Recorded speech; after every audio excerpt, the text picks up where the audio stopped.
It starts with a piece of eerie music as we venture in a building, showing different parts of the room that seem to look like an art studio.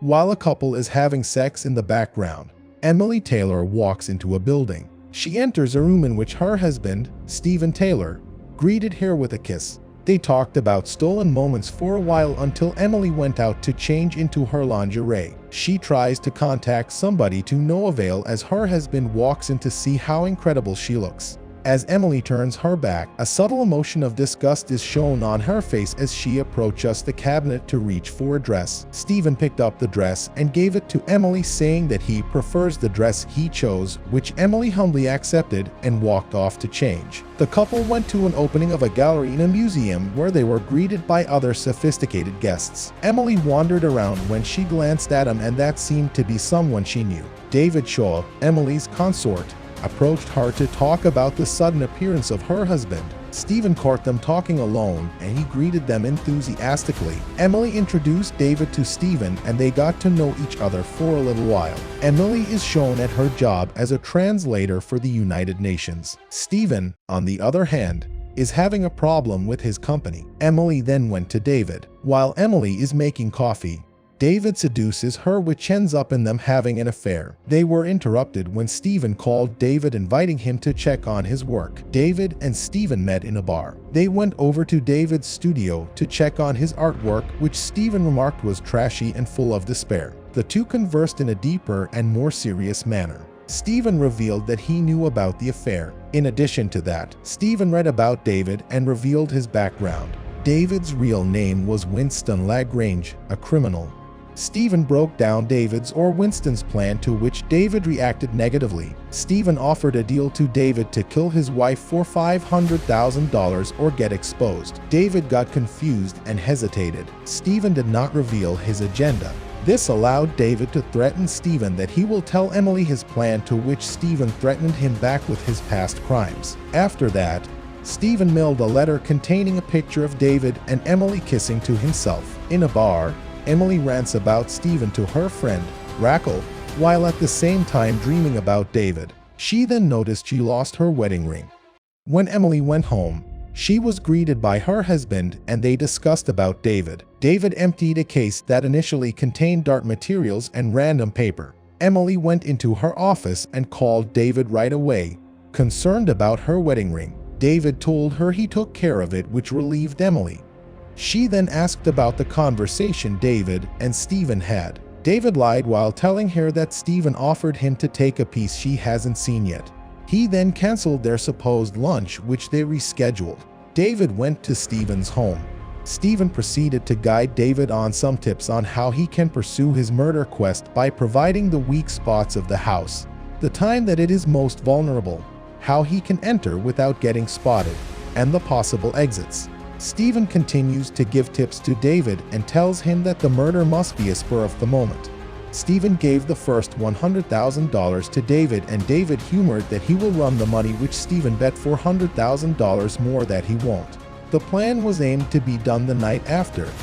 As Emily walks to the place she was supposed to have lunch with David, she gets blocked by a surprise appearance of her husband.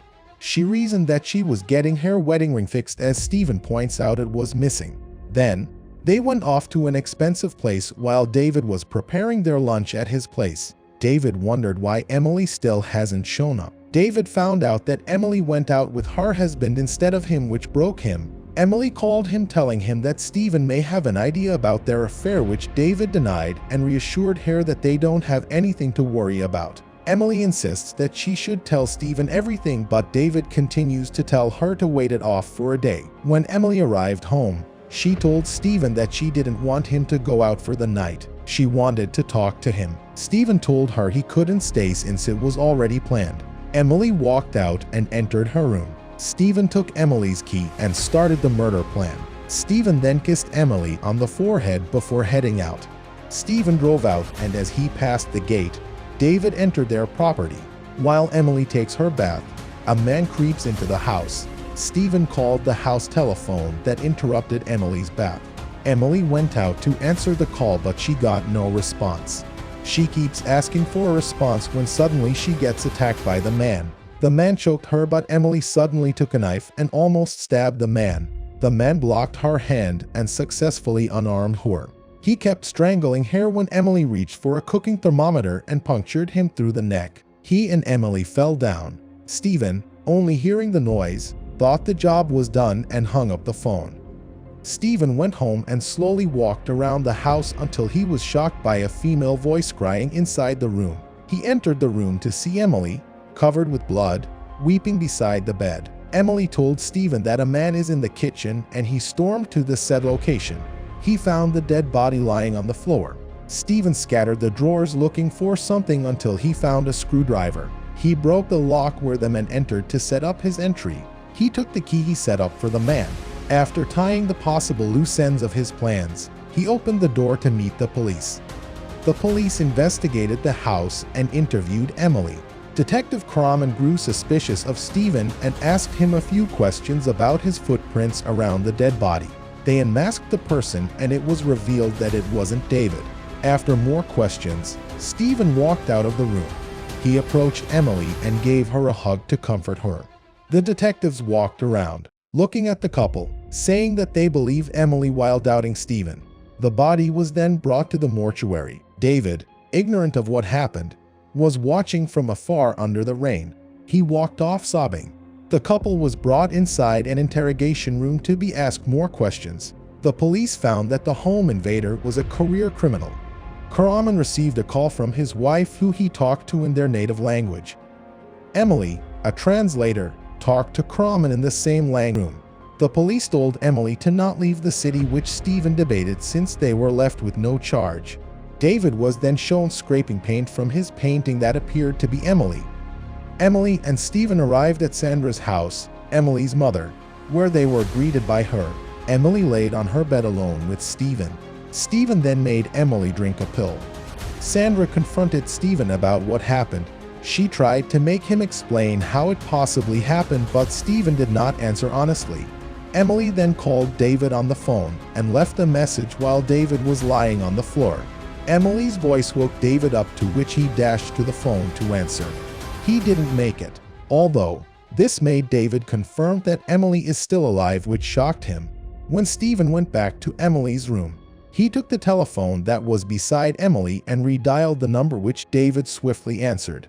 The two talked. David is then seen on a boat walking towards a deck where he intercepted Stephen. The two discussed the incident more in depth. Stephen plotted another plan without telling David directly.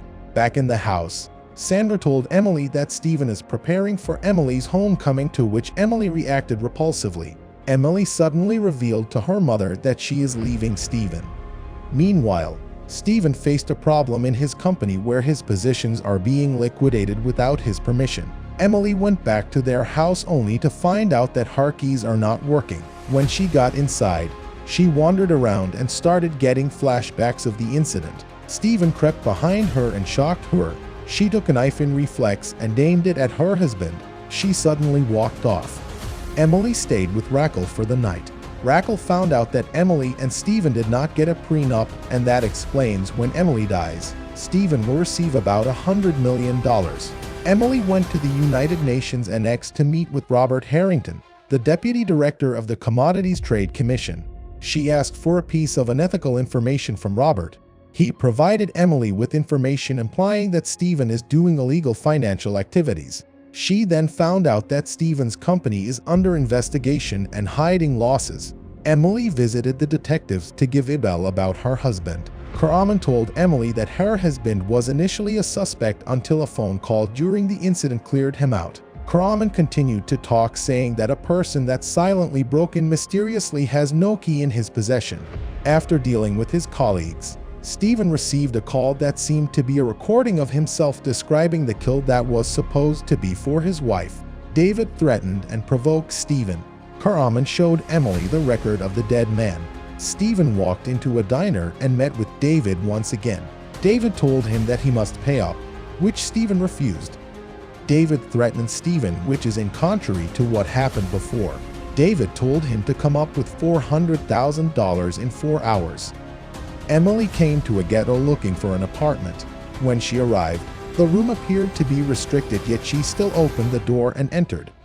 Stephen went to the bank and withdrew the money he needed. When he returned to his office, Emily was sitting on his chair waiting for him. With the key of the dead man in Emily's possession, she confronted Stephen, asking how that was supposed to be possible.